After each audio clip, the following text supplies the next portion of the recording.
2000 টাকা বাজেটে নতুন এক TWS চলে আসলো বাংলাদেশের মার্কেটে। মাত্র 1999 টাকায় এই TWSটা বেশ কিছু ভালো ফিচার্স অফার করছে। প্রথমত লিসেনিং এক্সপিরিয়েন্সটা আমার কাছে ভালো মনে হয়েছে।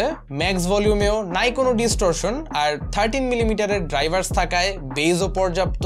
হাই টোনসে যদিও একটু ক্ল্যারিটি অ্যাড করা লাগে, আলাদা একটা সিম্পল ইকিউ করে নিলেই হয়। তবে এইটুক নিঃসন্দেহেই বলা যায় যে কোনো এভারেজ লিসেনারকে এটা ঠিকই স্যাটিসফাই করবে। TWSটি অ্যাভেলেবেল রয়েছে দুইটা ডিফারেন্ট কালার ভ্যারিয়েন্টসে, ব্ল্যাকের পাশাপাশি কিন্তু একটা খুবই সুন্দর হোয়াইট কালারেও এটা পাওয়া যায়। ব্লুটুথ 5.4 থাকছে ফর ফাস্ট কানেকশন। 45 মিলি সেকেন্ডসের কনস্ট্যান্ট লো লেটেন্সি পাচ্ছেন, যাতে মিডিয়া কনজাম্পশন হ্যাম্পার হয় না। ইচ ইয়ারবাডে 40 মিলি অ্যাম্প পাওয়ার এবং কেসে 500 মিলি অ্যাম্প পাওয়ারের ব্যাটারি থাকায় একটানা 5 ঘন্টা প্লাস ব্যাকআপ পেয়েছি আমরা এর থেকে। IPX5 এর ওয়াটার রেজিস্ট্যান্স রেটিং আছে, তাই নাই কোনো tension. And finally 4 mic with ENC support থাকায় একটা গুড কলিং এক্সপিরিয়েন্স এর থেকে পাওয়া যায়। 60 ডেজ অফিসিয়াল ওয়ারেন্টি সহ এটা পাওয়া যাচ্ছে zobanco.com এ। পারচেজ করতে ভিজিট করুন তাদের ওয়েবসাইট।